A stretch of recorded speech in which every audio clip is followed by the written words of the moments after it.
Olá, boa noite a todos. Estamos chegando aí perto das 19 horas. Estamos aqui para começar a nossa 7ª live no nosso bate-papo criacionista e hoje nós vamos falar aí de uma questão mais teológica, vamos falar um pouco do dilúvio, né?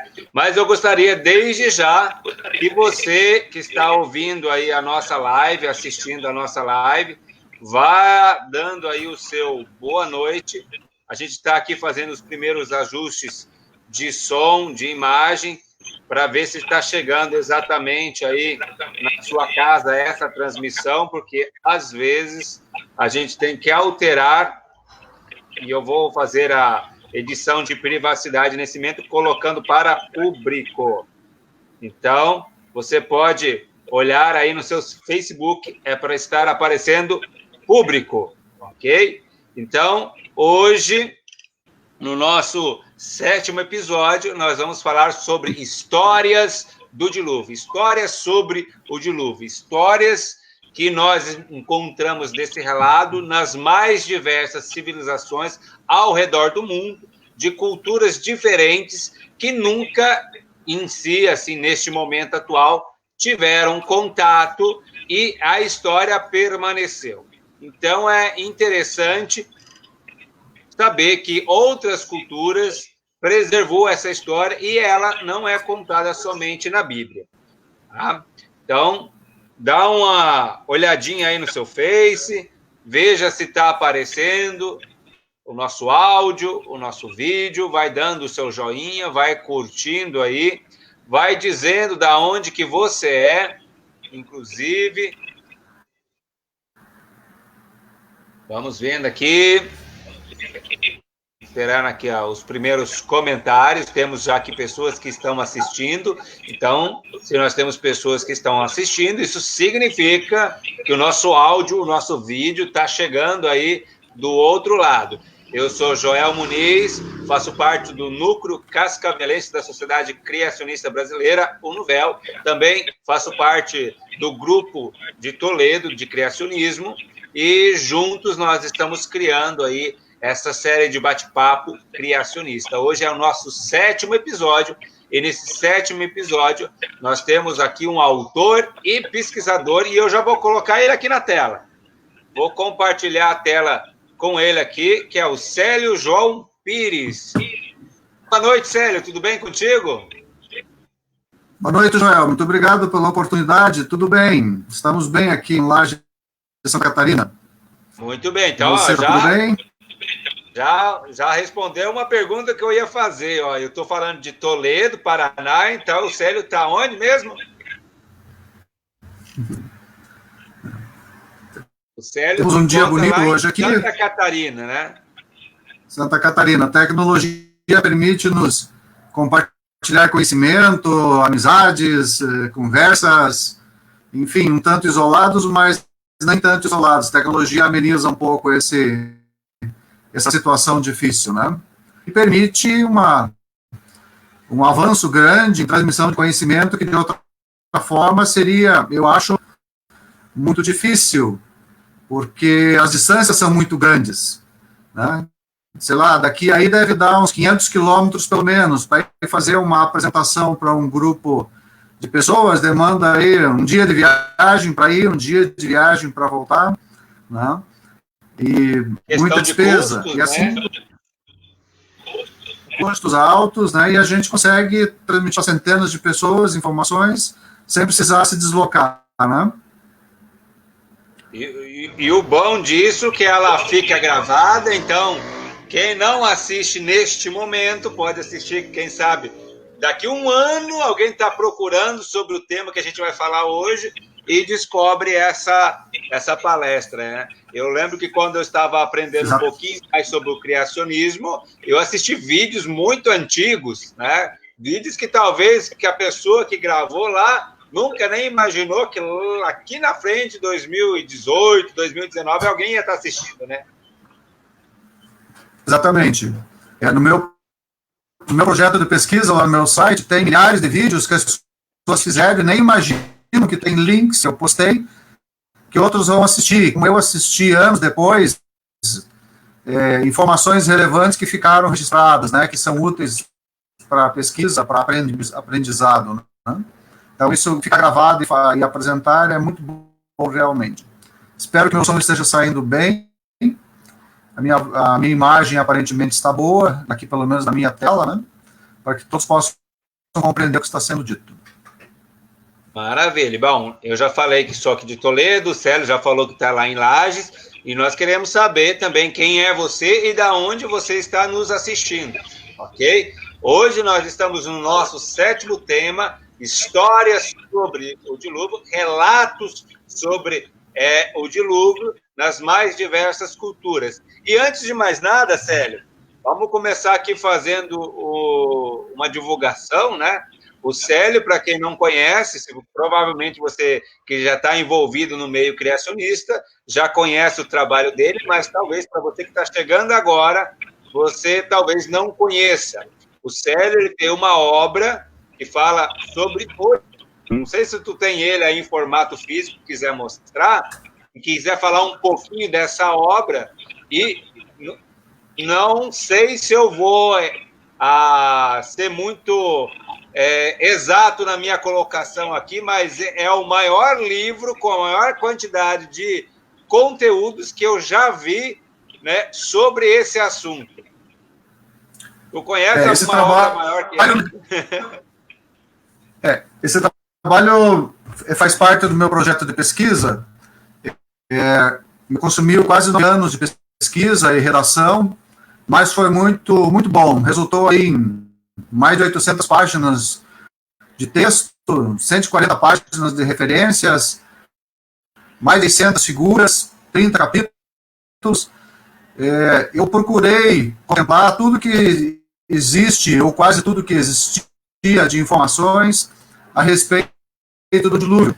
Desde o evento que começou e flagrou o processo físico no planeta, até as suas consequências históricas, inclusive sobre as lendas do dilúvio. Tem lá um capítulo que trata sobre isso, né? Demonstrando que a humanidade passou por isso. Não obstante, a geologia, a paleontologia, a arqueologia, a história e a filosofia não considerarem o dilúvio como um evento real, como fosse apenas um mito não baseado em realidade, né? Eu fiz uma apresentação aí que a gente pode compartilhar a tela, isso é apenas um capítulo dentro do meu trabalho, né? Muitos conhecem isso, e eu gostaria de fazer um contexto das histórias do dilúvio nos povos antigos, não nos povos de hoje, porque hoje eles estão praticamente miscigenados com toda a humanidade, já incorporaram muito do conhecimento humano atual, das tecnologias, salvo os povos que estão mais isolados, em muitos países, aqui no Brasil talvez também, mas antigamente, na época dos descobrimentos, lá em 1500, acabaram descobrindo nas navegações que muitas culturas possuíam relatos parecidos com o do dilúvio bíblico. E ficava a interrogação, como? Porque, na realidade, só quem é um criacionista bíblico ou considera a Bíblia como um livro histórico que considera a história do dilúvio um evento real. A ciência, atualmente, virou praticamente ateísta e ignora essas informações. A gente, acompanhando a história, no caso do dilúvio, desse aspecto específico, o dilúvio já tinha acontecido há quase 500 anos, o mundo estava vivendo uma era glacial, que é um efeito direto do dilúvio. O planeta estava muito instável, com terremotos, tempestades, frio, vulcões. Então, a humanidade estava em risco de ser extinta por eventos naturais. A gente conhece a história da Abel, e a partir dali é que começa o assunto do nosso bate-papo. Então, eu gostaria de compartilhar aqui. Não sei como é que... Deixa eu fazer aqui. Já está na tela.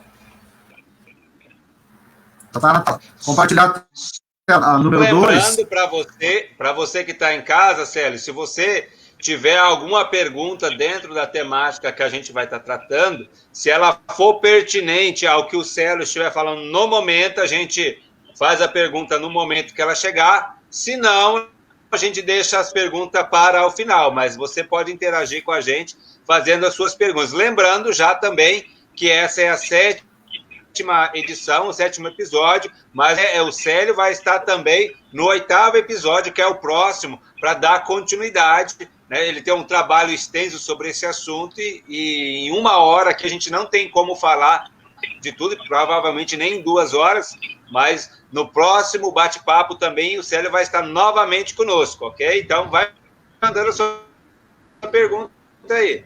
Célio, é contigo. Ok. A história em si, a disciplina história, considera que mito é uma narrativa, não necessariamente real. Não obstante, aqui na UX 2, ela pode ter um fundo de verdade. Admite-se que possa ter um fundo de verdade bastante distorcido pelo passar do tempo. Tipo aquela brincadeira de criança que a gente fazia do telefone, né?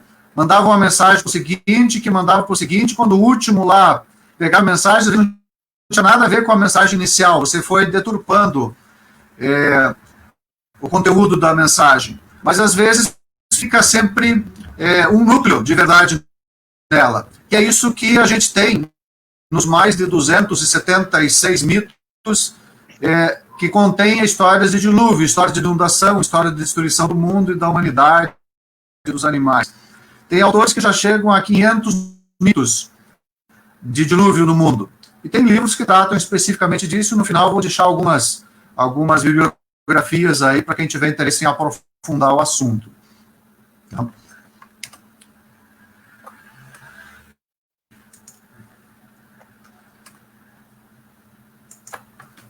A história atual diz que os povos desenvolvem as suas civilizações independentemente umas das outras e acabam desenvolvendo tecnologias e processos e cidades e formas de trabalho parecidas umas com as outras, sem nada a ver com a cultura inicial. Então, isso chama-se difusão de cultura ou hiperdifusionismo. O que a antropologia atual aceita é a teoria de convergência. Se você for ler nos livros históricos, nada tem a ver as pirâmides da América Central com as pirâmides do Egito. Não obstante, a gente tem aí no mundo centenas de pirâmides muito parecidas umas com as outras, as técnicas de construções são muito parecidas também. Tá? Então, como é que fica? É hiperdifusionismo ou teoria de convergência? O que eu descobri é que a teoria de convergência não suporta os dados. Tá? Os dados trabalham com o hiperdifusionismo. Por quê? O primeiro que levantou essa hipótese de hiperdifusionismo foi Ignatius Donnelly, um político do Congresso americano, lá em 1882. Então, isso não é uma coisa minha, não é uma coisa nova, é uma teoria muito antiga. Só que ele trabalhou com isso em relação à Atlântida, a existência de Atlântida no Oceano Atlântico, que afundou, e eles trouxeram esse conhecimento da Europa, Ásia ou África para as Américas. E ele levou isso com relação às construções de pirâmides, principalmente a arte de embalsamar, estabelecimento de calendário de 365 dias, e que existia um continente entre o Velho e o Novo Mundo antes do dilúvio, e que ele acabou submergindo e as culturas desapareceram, né? Então ele considerava as lendas contadas pelas civilizações aqui das Américas como originadas da Atlântida. E deu origem à teoria da Atlântida. Eu até abordo a questão da Atlântida no meu trabalho de pesquisa como um efeito colateral da formação do Oceano Atlântico, que é um evento, para mim, recente, para a geologia mais de 100 milhões de anos atrás, né? Mas existem dados que demonstram que essa afirmação da geologia não suporta, tá? Que também está lá no trabalho, que não é o caso agora aqui.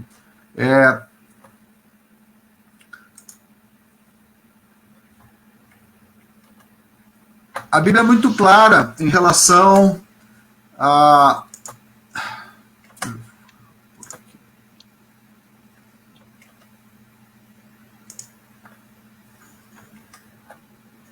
Voltou. Em relação a qual teoria é a mais adequada. Eu peguei duas passagens bíblicas que dão sustentação ao hiperdifusionismo ou à difusão de cultura. Tá? No Gênesis 6-11, a gente observa o seguinte: ora, os filhos de Noé que saíram da arca foram Sem, Cã e Jafé. Esses três foram os filhos de Noé, e desses foi povoada a terra. Né?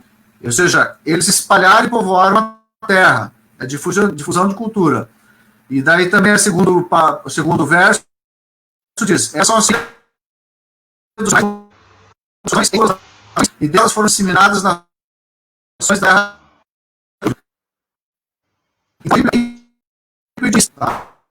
Essa afirmação. A história é muito confiável, mas foi confirmado pela história. Tá? Os 276 mitos demonstram isso, que eu tinha formalmente, né? Eu tenho alguns livros, inclusive, que tratam de uma grande parte desses. Eu busquei algumas informações para isso, para consubstanciar essa apresentação. Mais ou menos aí uns 500 anos depois do dilúvio, não existe uma data exata, Nimrod construiu Babilônia. Resolveu construir uma cidade, ele acabou construindo outras cidades também.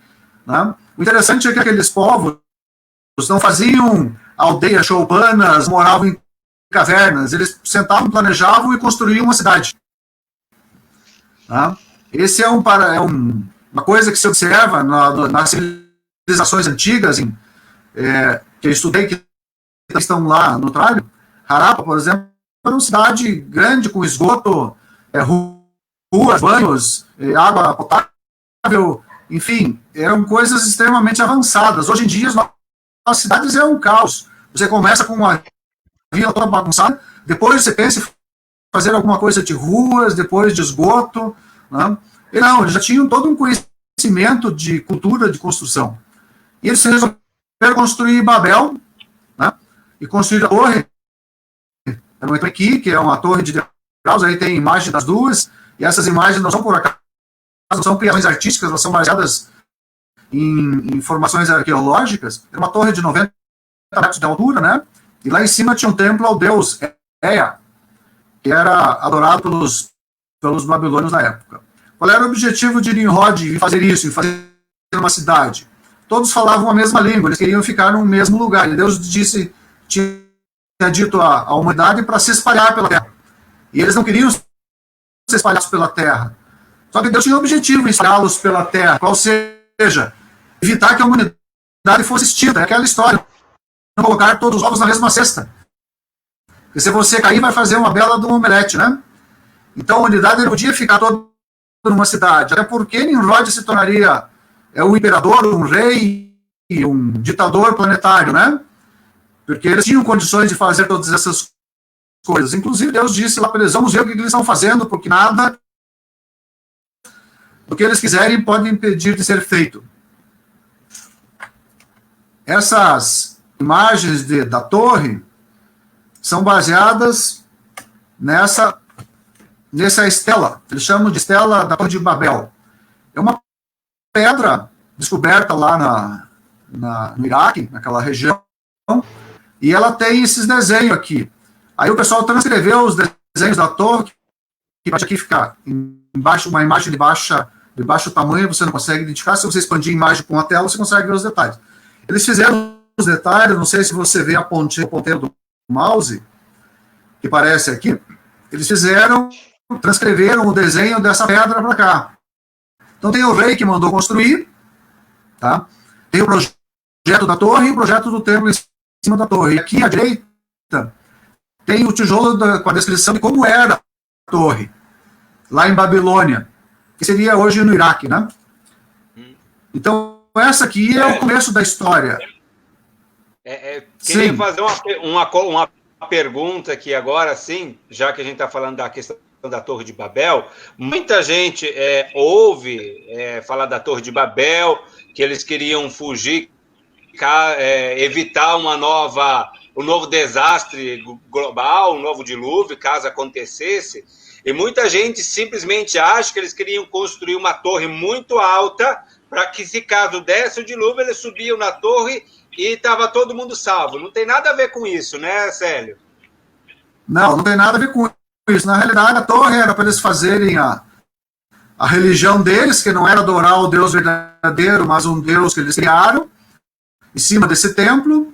E a religião, à época, como em muitos lugares, ela acaba se tornando poder político. Então, você concentraria as pessoas naquela região. Obviamente, à medida que a população cresce, você vai expandindo pelos arredores. Eles estavam lá no Vale de Sinear, que era o Iraque, que era uma planície fértil, né? Mas eles iam acabar se espalhando. Só que como a linguagem deles era única, isso facilitava muito o domínio, né? Facilitava muito a construção de infraestruturas. Tanto é que Nimrod construiu mais ou menos 5, 6 cidades depois. Tá? Então ele ia transformar o mundo numa construção de cidades, se tornar uma ditadura planetária. Só que, como a Terra estava muito instável, isso seria um perigo para a raça humana. Então, há 500 anos, vamos dizer que ele fosse há 500 anos depois do dilúvio, as pessoas já tinham esquecido praticamente o que tinha acontecido, sem que muitos dos fiéis servidores do Criador ainda existiam. Né? Noé viveu até 350 anos depois do dilúvio, provavelmente sem canja, fé, ainda estavam vivos na Torre de Babel e atingiram idades bem avançadas. Tá? É só olhar lá na Bíblia quanto tempo eles viveram. Então não se poderia alegar a ignorância do Deus verdadeiro. Na realidade, Nimrod era um rebelde. Tá? Ele queria manter o povo junto dele para poder governá-los. Né? A gente tem mais aqui. Se você for no mundo, eu achei essa imagem aqui, existem outras, em que eles mapearam as lendas, os relatos que contêm o dilúvio no mundo todo. Aqui são 200 e relatos. Tá? Na realidade, eu contei já 202, agora são 276. Então, à medida que os historiadores vão acessando documentos antigos, eles vão encontrando esses relatos do dilúvio. Não só do dilúvio, mas da história da criação, da história da vida lá de Noé, da vida de Adão e Eva. Enfim, você vai reconstruindo isso ao longo do tempo nas tradições orais que vieram posteriores a isso, bastante deturpadas, mas muitas são bastante parecidas.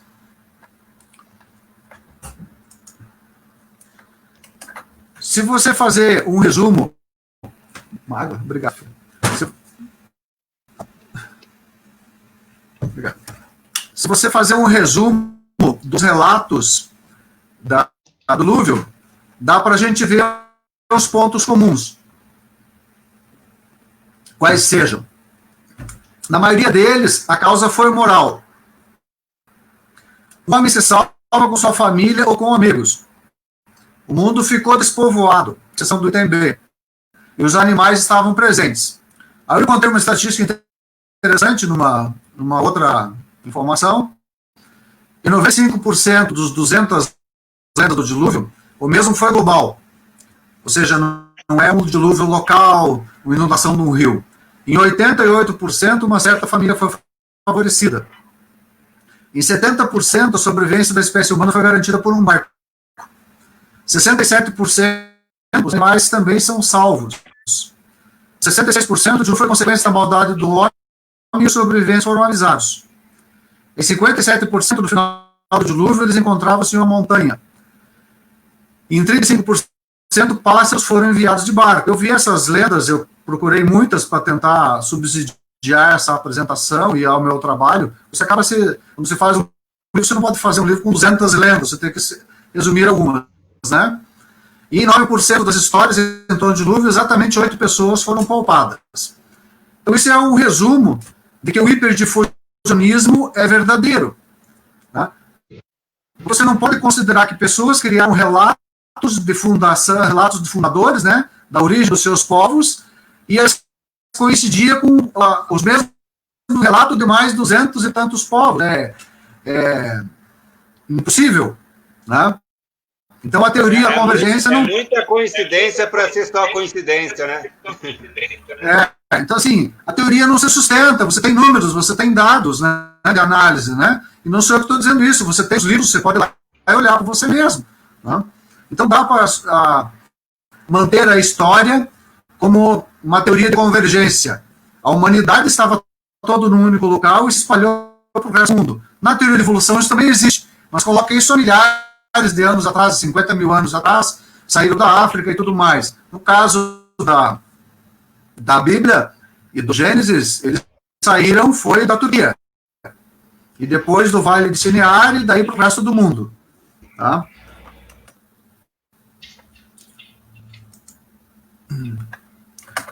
O primeiro livro que eu li sobre o dilúvio, quando eu fui estudar o trabalho para fazer o capítulo 6, que acabou saindo esse livro, foi um livro sobre que autores David e Charles Batchinger. Tá? Eles citam lendas de relatos de esquimós lá do Alasca e dos índios navajos da América. Quer dizer, não é uma coisa que eu criei isso. A gente sabe muito tempo os relatos disso, né? Os esquimós do Alasca, por exemplo, contam uma história de uma inundação com um terremoto simultâneo. Poucos sobreviveram, fugiram em canoas e ficaram em montanhas altas. Na América do Norte, tem 58 relatos diferentes sobre o dilúvio com a população indígena local. Né? O Navajo acreditava que o Grande Canyon era uma decorrência da grande inundação, o que é verdade. Eu também analisei essa história lá no meu livro, e ele foi realmente ocorreu a formação do Canyon no recuo das águas do dilúvio, quando as camadas sedimentares estavam moles. Tá? Formou-se toda aquela maravilha. Os mecanismos geológicos eu citei lá, e não foi eu que criei, mas outros geólogos já estudaram e fizeram isso. Né? Só que isso normalmente não é divulgado para todo mundo. E o interessante é que os índios já tinham seus diversos relatos de inundação antes do contato com os europeus. Tá? Ou seja, eles não tiveram contato com a Bíblia. Tá? É tudo coisas bem mais antigas do que isso. Então você não pode dizer que eles foram influenciados. Só para a gente contextualizar, então, o que é muito divulgado, tu falou que essa versão aí não é divulgada, o que é muito divulgado, o que é falado, é que o riozinho que passa ali no Grand Canyon, com milhões e milhões de anos, formou aquela estrutura toda. Que não é um rio nem tão grande, exatamente, né? Pelo que eu entendi. Ele é um rio grande, dá uns 400 quilômetros, 500 quilômetros, talvez mais, de comprimento. Mas ele não conseguiria fazer aquela maravilha geológica, por isso que você precisa de milhões de anos. Na realidade, se você fizer o recuo de águas do dilúvio, que pega toda aquela imensa região, eu tenho na apresentação original do livro, que são 3 horas e pouco, mostra perfeitamente a erosão remontante, ou seja, o recuo das águas forma todo aquele desenho no dilúvio, e isso existe ainda hoje, ocorrendo. Você tem a mesma configuração arraiada daquela erosão. Como as camadas sedimentares estavam moles ainda na época do dilúvio, na hora que ele estava terminando e a água estavam recuando, aquela lama foi erodida. E depois, é claro, o Rio Colorado continuou a erosão. E continuou a erosão que cai das encostas do Canyon. Afinal, ele tem lugares que tem 1.500 metros de profundidade, é uma coisa enorme. Realmente enorme. Então, faz parte do meu objetivo um dia ir lá conhecer aquela maravilha natural. Tá? Então, realmente um negócio espetacular. Mas é um efeito do dilúvio, efetivamente. E o David Batchinger e o Charles Seller também citaram em seu livro, e eu acabei reproduzindo o meu, as lendas chinesas do dilúvio, de Farli e Nuvá. Tá? Elas dão, inclusive, datas por volta de 2.300 a.C., uma dá em 2297, baseada nos calendários atuais, né? E no caso lá dessas lendas, ela foi ocasionada pelo aumento dos grandes rios e pelo nível do mar. O herói Farli, chinês, escapou da destruição com a esposa e 3 filhos. Eu até coloquei aqui um outro herói deles, porque tem vários também, não apenas Noé, Nuvá e Fuxi, que também são, na China continental, que também são descendentes de Nuvá, que também venceu uma inundação. O número de 8 pessoas do relato chinês está de acordo com Gênesis, e Nuvá possui o som parecido com Noé, só que no caso de Nuvá, ele era a mulher, né? Então há uma confusão do mito em trocar os gêneros do Noé. O trabalho que eu fiz coloca a data do dilúvio baseado no texto maçorético em 2340 a.C. E o texto da Septuaginta em 3228, porque é uma discordância de datas entre os textos. O maçoreta, nesse caso, para mim, está errado, foi adulterado à época lá do Império Romano ainda, tem uma história, relato isso lá no livro, informa as fontes, ele foi alterado em cerca de 100 anos para cada patriarca lá antediluviano. Então, isso dá um período de tempo bastante grande de diferença. E se você considerar a Septuaginta, você consegue concatenar várias datas históricas da história convencional com a história bíblica. Tá? Coisa muito interessante que eu também cito aqui é a palavra barco em chinês é uma palavra composta. Os ideogramas chineses são compostos, né? Cada desses tem a sua significação. E quando você une todos eles, ele forma uma palavra barco. No caso, vaso, 8 e bocas ou pessoas. Então, um barco com 8 pessoas. Isso é antigo. Tá? E também o chinês, o nome de chinês Nuvá ou Noé, aqui temos do lado, né? Como é que se escrevia. Então, se você for ler ou assistir palestras, foi aquele filme que uma palestra com o Dr. Tong, ele trata muito dessas coisas, das histórias bíblicas antigas, que os chineses antigos, os primeiros chineses, adoravam o Deus Supremo, o Deus do céu, eles eram monoteístas, tá? Eles não eram politeístas. Depois é que isso acabou mudando, séculos depois.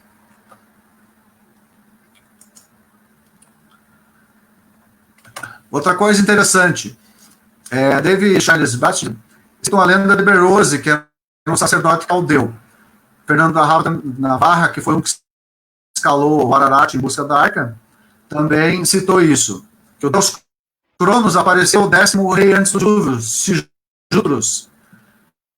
Ele dizendo que os homens iam morrer no dilúvio e mandou construir uma embarcação, refugiar com a família e amigos, e ele fez tudo isso. Tá? E só sobraram eles. Eles só foram as aves, não encontram terra seca, como o relato de Noé,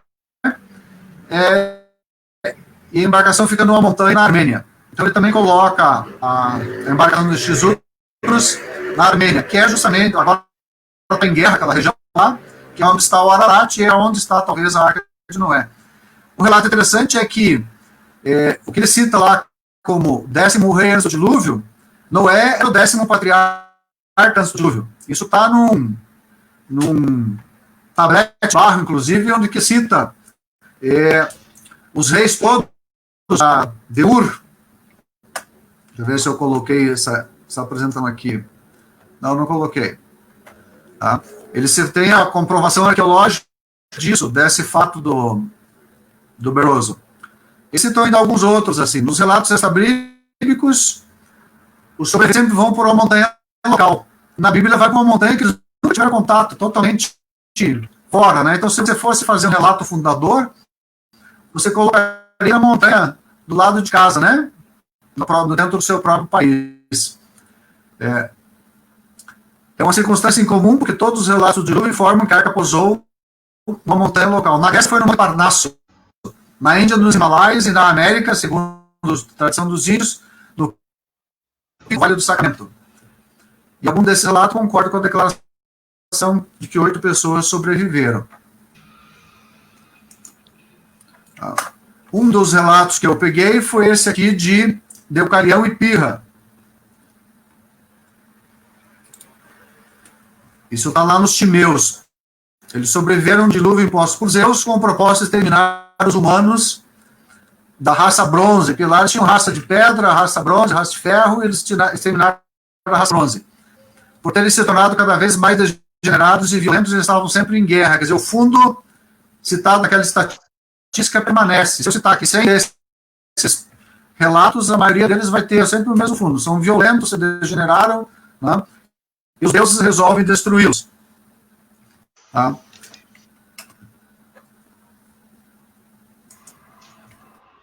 Temos o rito hindu. Na Índia, eu estou tentando pegar dos vários continentes para dar uma ideia de que isso é global, que não é local, né? Aqui nessa imagem tem uma pintura antiga, Matsya, avatar do deus Vishnu, puxa o barco de Manu, Manu era o Noé deles, né? Depois de tentar o demônio, salvando eles do dilúvio. Tá? E assim você vai para muitos e muitos relatos. Tá? Deixa eu pegar outro aqui. É interessante ressaltar aqui, Célio, para você que está ouvindo aí, ouvindo em casa nesse momento, que esses relatos são relatos antigos, muito antes que a Bíblia chegasse nessas regiões, nesses povos, né? Tivesse contato com esses povos. Exatamente. Eles nunca tinham tido contato com o mundo ocidental, né, o mundo europeu, que trouxe o conhecimento do dilúvio bíblico. São pessoas que já moravam aqui, as civilizações eram enormes. Quem estuda a história, aqui nas Américas, tinha cerca de 80 milhões de pessoas. Só a Amazônia, eles portavam 8 milhões de pessoas naquela região, com alimentação, transporte, moradia. Né? Quer dizer, o que sobrou daqueles povos, que são aí, sei lá, 500 mil, 1 milhão de indígenas hoje no nosso país, ou aqui, foram muito poucos. Eles foram exterminados, todos os mexicanos exterminados, lá o pessoal do Peru, do Chile, lá de cima, acabaram miscigenando com eles, né? Então foi um extermínio. A coisa aconteceu nos Estados Unidos, com os povos originais. E eles não eram primitivos. Cada vez mais a arqueologia descobre que eles eram extremamente avançados. Aqui temos o mito da América, o mito Azteca, a deusa Xochiclicue, Titlaxcachuan, Note e Nena. São várias lendas. Eu vou colocar umas aqui na tela para lembrar sobre isso. Então, todos eles têm Note, na linguagem deles lá, aparece com Noé para a pronúncia. Né? No nosso português já viram um pouco diferente. Então, tem muitas vezes que eu procurei pesquisar, você acha nomes parecidos, porque quando você pega para o inglês, eles fazem uma mudancinha, eles traduzem o português, eles fazem outra mudancinha, mas os nomes são sempre os mesmos. As lendas são as mesmas. Né? O interessante dessa história aqui é que Titlaxcachuan transformou os sobreviventes, porque tinham comido os peixes, em cachorros. E a história termina com o povo começando tudo de novo, apenas dessa vez com população de peixes e um par de cães. Quer dizer, quando você vê os mitos desfigurados dessa forma, você vê que não foi assim que aconteceu efetivamente, porque é um mito totalmente esdrúxulo, totalmente fora da casinha. Não se trata da inundação, que foi destruído pelos deuses, aquele núcleo da história permanece comum. Isso é o relevante. Então, aquela estatística inicial é muito interessante por conta disso. Então, todos os textos, todos os mitos que eu localizei tratam disso. Por exemplo, o mito asteca ou mexicano Coxcox, também chamado de Teocipactli ou Tepsi, e sua esposa Xochitl. Tá? Então, nessa mitologia, poucos foi o homem que sobreviveu a um dilúvio universal. Os astecas acreditavam que apenas Coxcox e sua esposa, Xochitl ou Xochitlquetzal, os nomes são difíceis de pronunciar, dá um nó na língua, né? Sobreviveram à inundação. E aí eles se refugiaram no oco de uma árvore, de uma casca de árvore, né? Ou numa jangada feita de madeira. Então, dependendo da onde você coletou, de onde o historiador da época conversou com aquelas pessoas, a lenda tinha um pouquinho diferente. Eles registraram, né? Mas eles tiveram filhos e eram todos mudos. Os deuses tomaram o porre, que ia ser um deles, para eles, enviaram um pássaro e tentou ensinar os filhos de Coxcox e Xochitl a falar. 15 deles conseguiram. E os astecas acreditavam que eles mesmos, os toltecas, eram descendentes dessas 15 crianças. Tá? E pinturas dos povos daquela região representam o dilúvio de Coxcox, foram descobertas entre os astecas, os mixtecas, os zapotecas, os tlaxcaltecas e os mexocaneses. Ou seja, a mesma lenda é comum a todos os povos daquela região.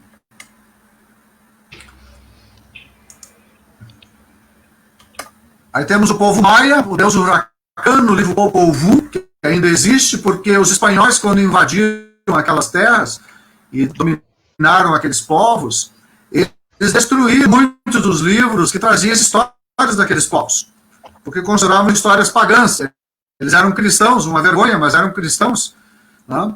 Eles destruíram aquilo lá, que hoje a gente poderia ter, talvez, muito mais informações antigas que concordaria com o relato bíblico. Né? Então, esses gêmeos heróis, Runapu e Ixbalanque, eles eram 4 casais, são os 8 primeiros índios Quiche, eles deram origem a 3 famílias fundadoras da Guatemala. Um dos casais não deixou descendência. Interessante que 3 famílias da Guatemala são semelhantes às 3 famílias dos filhos de Noé, e Noé aparentemente não teve mais filhos depois do dilúvio, né? Aparentemente ficou só com aqueles 3, dos quais nós descendemos hoje em dia. Né? Na mitologia inca temos o deus Viracocha, que destruiu gigantes numa grande inundação, e 2 pessoas repovoaram a terra, Manco Capac e Mama Oclo, mais 2 irmãos que sobreviveram. Eu estou colocando as telas aqui porque quem for assistir o filme mais tarde pode paralisar a imagem e ler com atenção as informações, e, se for o caso, e procurar mais dados sobre isso, né? Temos no Peru também o período Pachachama, que os irmãos e pastores de lhamas. Essa é interessante. Quem alertou os pastores da inundação foram as lhamas que eles pastoreavam lá nas montanhas. Né? Aí aconteceu a mesma coisa. Choveu muito, elas subiram, o deus Sol Iti apareceu, evaporou as águas, a montanha que cresceu para poder salvá-los, né? E eles repovoaram as terras. Mas as lhamas, com medo do dilúvio, não descem das montanhas, ficam lá em cima. Isso é muito interessante de se ver, né? Elas moram nas montanhas, as lhamas. É um bicho muito parecido com as ovelhas, ou com camelos, enfim. Né?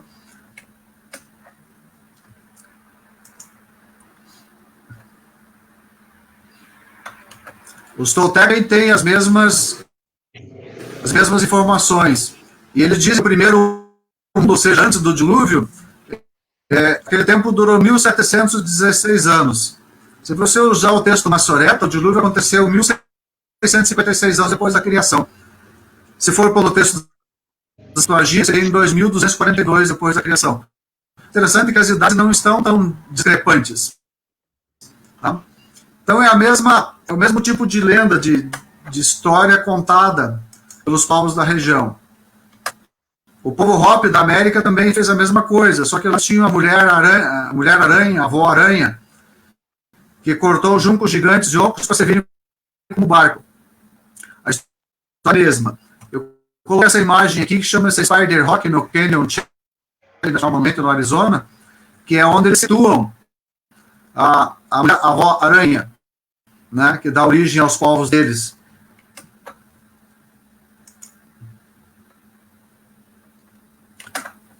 Os índios Chipchas ou Musquias da Colômbia também têm a sua lenda. Né? E fez o rio subir, e o rio inundou, e as pessoas fugiram. Né? E eles criaram a lua. Essa cidade aqui, o monumento a Bochica, em Curitiba, na Colômbia, conta dessa história do deus Bochica. Ou seja, são coisas muito antigas, efetivamente, antes de todos os povos, e hoje eles preservam as tradições do mito deles, né?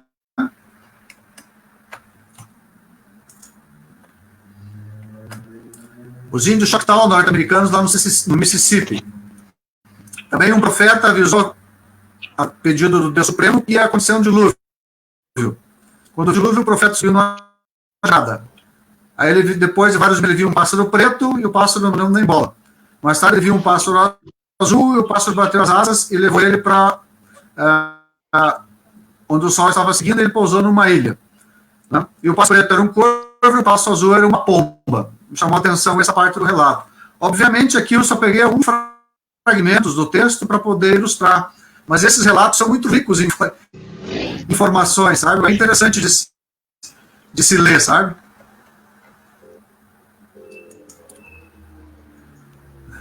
Também temos aqui no Brasil a lenda dos índios tupis, guaranis ou tupinambás, a lenda de Tamaré. Ele foi um pajé lendário que fez uma fonte que inundou o mundo. Mas que eles subiram nas palmeiras, não tinha nada, eles subiram nas palmeiras e se salvaram. E aí, dos 2 irmãos que tinham feito a bagunça, eles acabaram dando origem a todas as outras pessoas. E esses 2 povos hoje estavam, à época, né, do relato, eram os Tupinambá e os Tominu. Eles sempre estavam em guerra porque um queria ser o descendente do Temendonari, ou Tamandaré, da época. E a lenda mais citada por todos os criacionistas que tratam dos mitos do dilúvio é o sumério Gilgamesh, que foi rei de Uruk. E o Utnapishtim foi o sobrevivente do dilúvio. Em sumério, ele foi o Sutsi, o Juda, e aqui tem uma figura possível de debaixo do braço, esse era um cara bem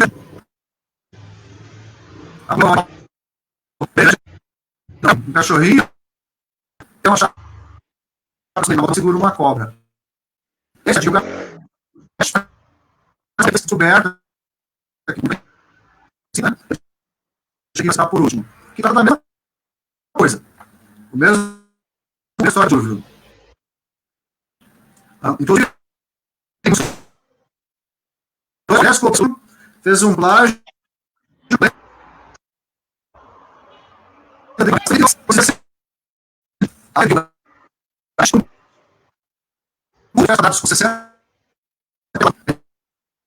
então uma coisa totalmente inavegável, tá? A Arca de Atazes, que também é ali da Mesopotâmia, ela é uma circular, tinha 230 pés de diâmetro, 70 metros, né? E eles fizeram um modelo lá na Kerala, no sudeste da Índia, que seria a Arca do Atrahasis. Quer dizer, um barco, eu imagino a tonteira que o povo teria se tivesse morado dentro de um barco desse naquela catástrofe planetária, né? Comparando essas lendas, os tipos de barco que eles se refugiaram, a violência da catástrofe, são completamente desproporcionais e completamente descabidos. Se você for ver a Arca de Noé, medidas tradicionais que a gente vê nas apresentações criacionistas, eu usei aqui o côvado real egípcio, que o côvado é um parâmetro, né? Ele é medido o tamanho do braço do sujeito, que é essa medida da ponta do dedão aqui, do dedão indicador, esse aqui, né? E o cotovelo. Então depende do tamanho da pessoa. Uma pessoa grande tem um braço mais comprido, o côvado é maior. Uma pessoa pequena tem um braço menor. Então o côvado era o braço do rei, né? Então se você usar o côvado egípcio, nós teríamos 159 metros de comprimento a arca, por 26 da largura e 15 de altura. O ovo do Sumério, por outro lado, que a gente vê o Gilgamesh era bem grandão, né? Tem 117 centímetros. Então, imagina o tamanho do braço do cara, né? Isso daria uma arca de 351 metros de comprimento. São 3 campos de futebol e meio. Tá? Com 58 metros de largura e 36 metros de altura. Tá? Então, seria uma coisa inimaginável. É quase o triplo do tamanho das medidas convencionais da arca. E tem uma pesquisa feita, que eu também cito no meu trabalho sobre o dilúvio, por Edward P. Crawford, que lá em cima do Ararat, dentro da geleira, existe um objeto com cerca de 349 metros de comprimento e 58 metros de largura. Que eu considero, e ele também considera, que deve ser a arca. Se for isso, vai ser uma coisa espetacular. Quero ver como é que o pessoal vai esconder esse objeto lá para dizer que não é verdadeiro. Tá? Célio, só uma pergunta aqui. A gente fala dos côvados nessa questão, a gente tem que lembrar aí que quem escreveu esse relato na Bíblia, dizendo em tamanhos de côvados, é Moisés. Moisés já está aí há algum tempo depois do dilúvio. Alguns comentaristas dizem que o pessoal que era antediluviano tinha uma estatura maior, automaticamente teria uma distância maior aqui. Na sua opinião, pela sua pesquisa ali, Moisés ele está relatando algo do côvado da época dele, e porque ele não teria, penso eu, ele não teria como relatar de um côvado de um pessoal que ele não teve acesso. Então ele está transpondo essas medidas para aquilo que é o atual, que era o atual dele, né? Na realidade, a Bíblia cita 300 côvados, que é o que ele deu. côvado dele era o côvado real egípcio, 52 centímetros. Não sei se ele imaginava que esse seria o tamanho da arca. Ele deu uma medida de 300 côvados. Mas o côvado variava efetivamente. Né? Então, não se sabe, porque ele é um parâmetro, ele não é uma medida fixa que nem o nosso metro, né? Nosso metro tem 6 centímetros e eles colocaram, vai estar tantos átomos de não sei o que, vai dar um metro, para ser uma coisa fixa, para não ter variações. O nosso quilo também tem lá, as pesos e medidas, as unidades internacionais de medida, diz que é isso, ele é um parâmetro, é um parâmetro fixo. Só que como o côvado era uma medida diferente, e os côvados sumérios, eles usavam de 117 centímetros, tá? Tem construções com isso, então, existem côvados de tamanhos diferentes. Moisés pode ter pensado que seria o côvado lá do Egito, não vejo problema nenhum nisso, mas ele não disse que seria 52 centímetros, ele disse que foi 300 côvados, que foi a informação que Deus deve ter sugerido para ele, né? Deve ter dado para ele. Tá? Então, eu penso que a arca deve ter seus 350 metros de comprimento. Tá? Gigantesca.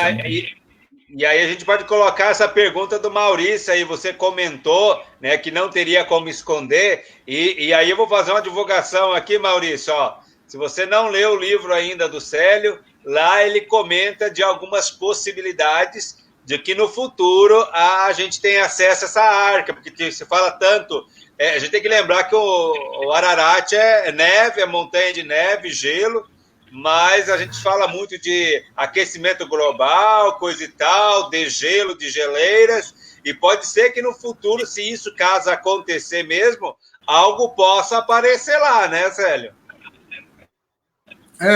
Eu antecipei esse capítulo, porque esse livro do Dilúvio é o capítulo 6 do meu projeto de pesquisa, contando que o aquecimento global vai degelar aquela geleira, tá? Então aí a gente teria um marketing gratuito com a arca lá em cima, né? É uma coisa bem interessante. Olha que maravilha, ó. Nesse caso, eu sei que eu vou falar aqui uma bobeira, né? Mas eu vou torcer para o aquecimento global agora. É uma coisa, eu acho, inevitável. Mas, enfim, se você ler o relato da Bíblia, Deus mandou ele fazer 3 pisos. Ele fez um formato de 6x1, que é o formato de transporte de carga. Em termos de engenharia, a maneira perfeita de você viver a ondas. Então, comparativamente, esta arca do relato bíblico, comparativamente às 276 arcas citadas nas lendas do dilúvio, não tem nada a ver aqueles tamanhos de arca com aquelas embarcações. Eles preservaram um conhecimento, um núcleo de conhecimento, mas a arca que está citada na Bíblia ela é perfeitamente navegável, perfeitamente estruturada, daria conta de carregar milhares de toneladas de carga, né?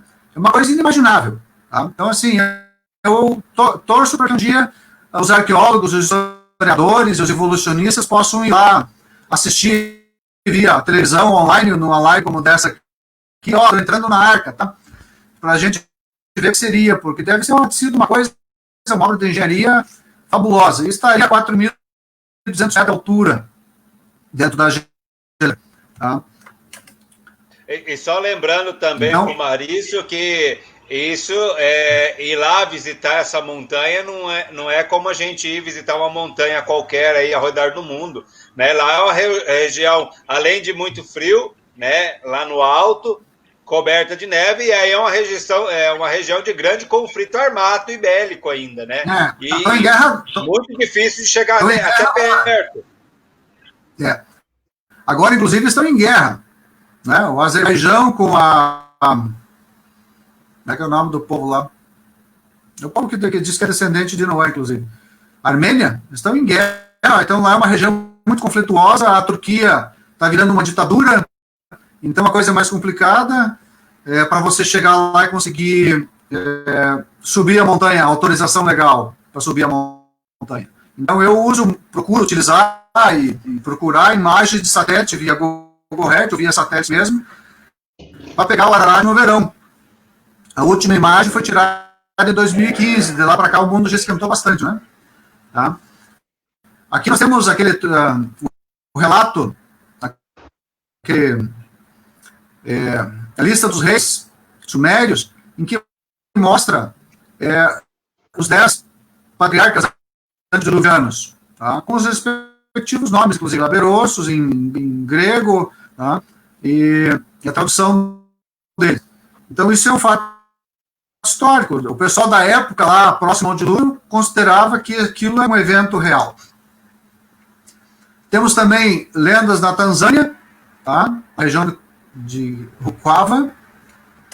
Temos também os mitos na Austrália, com os aborígenes. Diz que uma lenda chamada Dilúvio do Tempo dos Sonhos, e sobre esse dilúvio foi construída a Varuma, ou Arca de Gunama. Nesta arca estavam sobreviventes daquela região, aborígenes e vários animais. E a arca descansou na planície de Lindu, mito do dilúvio. Então, os australianos também têm o seu mito, os aborígenes também têm o seu mito. Ou seja, tudo isso é uma coisa, é um evento planetário. Estamos quase chegando ao final, né? Mas eu também acho que já estou concluindo aqui. No trabalho que eu fiz, a gente consegue ver, eu utilizei o texto Massoreta e o texto da Septuaginta para na texto Massoreta, 1656 da criação, e na Septuaginta 2242. No caso do Massoreta, em 2248 anos antes de Cristo, e na Septuaginta em 3228 antes de Cristo. Então aqui nós temos idades da Terra diferentes. O 4004 a.C. é o cálculo lá feito por Usher, que ele fez um trabalho gigantesco. O trabalho dele foi maior que o meu livro, porque o cara estudou para fazer isso, para chegar a essas contas, mas ele usou o texto Massoreta. E na Septuaginta, não, já 5.490 anos até Cristo. Então, somando aí 2018, que foi quando terminei o trabalho, pelo texto Massoreta, a Terra teria 6.014 anos. Os israelitas atualmente comemoram 5.700 e poucos anos. Eles usam outro tipo de contagem lá do texto. E a Septuaginta chegaria em torno de 7.480 anos. Então, isso seria mais ou menos a data do dilúvio e a idade da Terra. Tá? Um aspecto interessante que confirma o hiperdifranismo é que o calendário maia começa em 11 de agosto de 3.114 a.C., que está dentro dos 3.228 anos do texto da Septuaginta. Tá? E o calendário chinês começa em 2.698 a.C., que daria 4.713 anos desde que os povos chineses existem. Eles têm registros históricos bastante confiáveis desde essa época. Até que a gente consegue estudar textos deles, né? Então, os povos pós-dilúvio queriam recriar os calendários porque eles precisavam plantar. E, finalmente, a última slide, eu cito alguns livros aqui.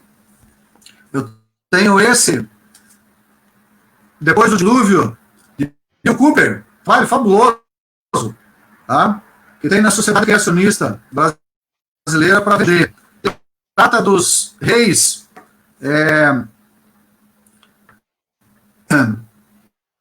das nações europeias, tá? Dos bretões, dos anglo-saxônicos, dos dinamarqueses e noruegueses, dos celtas irlandeses, tá? Ele consegue traçar a genealogia desses povos até Noé, com seus respectivos filhos. Tá? Ele utilizou os trabalhos de Nennius, um historiador da época que a história atual desdenha, mas o cara tem acesso a documentos históricos. E outro livro também muito bom, tá? Que trata não só das lendas do dilúvio, que é esse aqui, ó, Mitos Paralelos, que é o segundo aqui, tá? Tem disponível para venda também.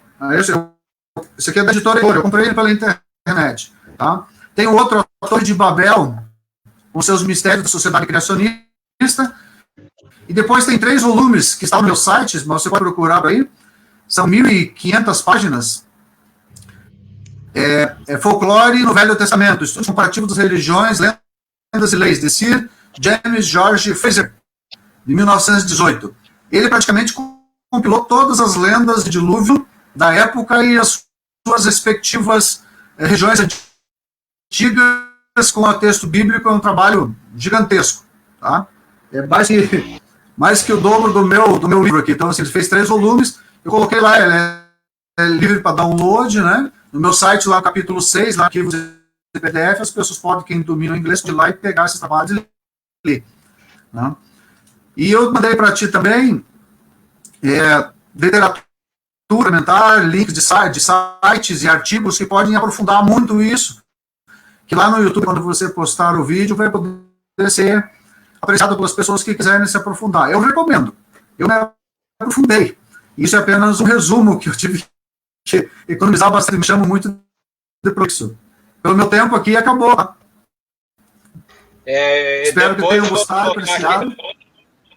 Vou colocar aqui no Face também, depois eu vou colocar o vídeo lá no YouTube. Vamos colocar todos os links de sugestões de leituras adicionais e de vídeos que você mandou, a gente vai disponibilizar lá, mas já faço uma divulgação a mais. Esse livro do Célio aí, né, ele está em português, já é muito mais fácil da gente estudar, e ali a gente não vai falar só da questão desses mitos, nós vamos falar da geologia e de vários outros achados, né, e que tem a ver também com a questão do dilúvio. São 712 páginas aí de texto, fora mais de 100 páginas de referências.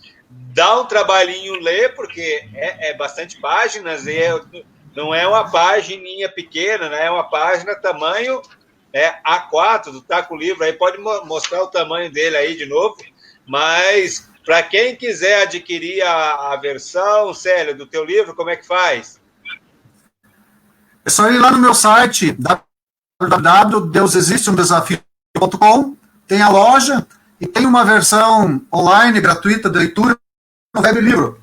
Se a pessoa não quer, porque eu li impresso, eu não consegui uma editora que bancasse a impressão, ele é feito sob demanda, então eu considero um livro caro, e eu compro livros caros, mas eu considero ele um livro caro.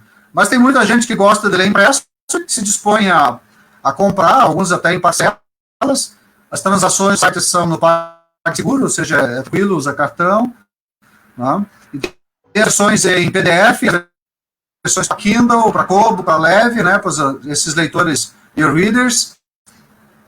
Então é fácil de as pessoas terem acesso. Mas como para mim importa, porque é bom ter dinheiro, né? Afinal, foram quase 9 anos de trabalho. Mas importa é divulgar o conhecimento para que as pessoas vejam qual é a realidade da história. Porque se o dilúvio foi um evento global, uma punição da humanidade pela sua maldade, também foi um alerta de misericórdia de Deus para conosco hoje em dia. Então isso leva muito para Deus, essa catástrofe. Ele, ao mesmo tempo que puniu, ele também salvou, né, para continuar com o plano dele nessa época. Então é interessante a gente saber, compreender como é que foi o dilúvio.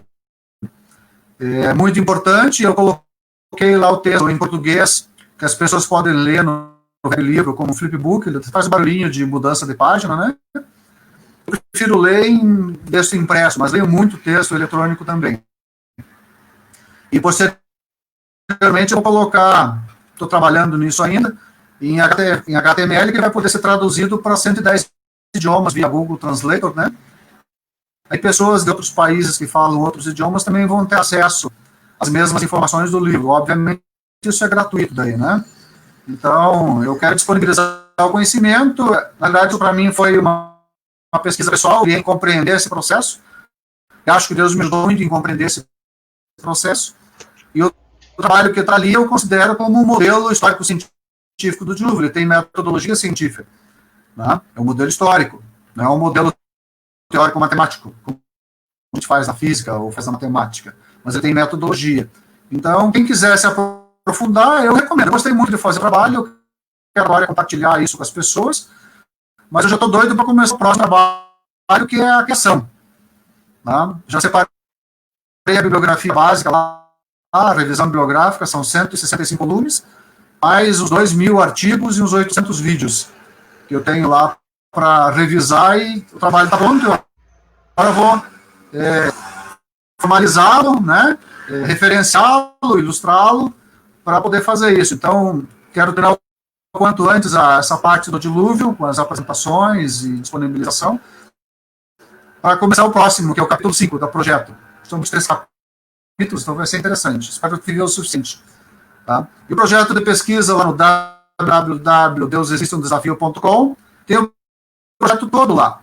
Não obstante não ter os capítulos capítulos ainda, como esse do dilúvio, mas tem uma vasta bibliografia, são 17 mil artigos, mais de 8 vídeos, e centenas de arquivos PDF de livre circulação, de domínio público, que as pessoas podem acessar, ler, né, e se informar de acordo com a minha ótica do que eu fiz do projeto, né? Então, estão classificados dentro dos meus parâmetros. Então, ele já é acessível, não tem custo nenhum.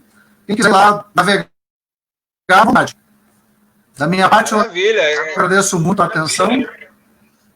É muito conteúdo disponível, hein? Eu me aposentei já há 8 anos para me dedicar ao término dessa pesquisa, que eu já faço ela há quase 40 anos, né? Então, a gente não sabe quanto tempo vive, agora em momentos de pandemia, menos ainda, né? Uma vez ou outra, de repente, se você contamina por isso, você acaba pior do que morrer a contaminar alguém na família ou algum amigo, né? Então, a gente tem que pensar sobre isso e trabalhar para que termine o trabalho. Então, eu espero que Deus me permita concluir o projeto. Tá? E ele vai ser todo disponível para quiser ver. E já está disponível. Então, conteúdo. Quem se cadastra no Slack não manda as informações que eu estou colocando lá. Tem uma página no Facebook também para quem quiser olhar e se atualizar. Enfim, é conhecimento profundo, não é superficial, tá? Não é apenas ler a manchete e está tudo certo. Infelizmente, não se adquire conhecimento dessa forma. Muito obrigado, Joel. Fico muito feliz em participar com o teu público. Ao Novel, pela oportunidade propiciada, né? Os criacionistas da Sociedade Criacionista são fabulosos. Eu participo de muitos grupos deles. Fabulosas as discussões. A gente pode compartilhar conteúdo. Quem tiver interesse em assistir, pode se comunicar nesses grupos aí que estão sendo espalhados pelo Brasil, para as pessoas formar novos multiplicadores de conhecimento. Obrigado, Deus os abençoe. Estamos à disposição para daqui a alguns dias fazer uma live. Nós que agradecemos, Célia, a tua disponibilidade em compartilhar conosco aí todo esse material, né, todo esse conhecimento que você adquiriu nos anos de pesquisa, e já deixamos um convite, então, aí para você, né? Você que está ouvindo, que assistiu essa live de hoje, no dia 24 desse mês, nesse mesmo horário, às 19 horas, nós vamos voltar aqui com o Célio, nós vamos continuar falando do dilúvio, mas nós vamos dar um outro foco agora. Hoje nós falamos das histórias ao redor do mundo, das lendas, dos mitos, e só lembrando para você que, como nós falamos de lendas e mitos, nós não estamos dizendo que todos esses mitos e lendas são reais, do jeito que eles são contados, mas que todas essas histórias apontam para uma história real, que aconteceu lá no passado. Exatamente. Né? E eram contadas, inclusive, antes de terem conhecido a Bíblia. Então, neste caso, essas histórias convergem para um lugar só. Então, nós queremos que, com isso, você venha conosco aí na nossa próxima live, escutar um pouquinho mais sobre os aspectos naturais, assim, que foram defragados para que acontecesse o dilúvio. Então, porque muita gente, né, Célia, acha por aí que choveu, caiu água do céu, né? E a gente vai dizer exatamente o que aconteceu na próxima live, né, Célia? Obrigado, Joel. Exatamente. Então, boa noite, nos encontramos às 19 horas no dia 24. Abraço, Célio. Abraço para todos vocês que estão em casa curtindo essa live. Se vocês tiverem alguma pergunta, pode fazer aí, mesmo depois do vídeo, que a gente manda a pergunta, a resposta para você depois. Abraços e nos vemos no nosso 8º episódio do Bate-Papo Criacionista. Isso aí, muito obrigado.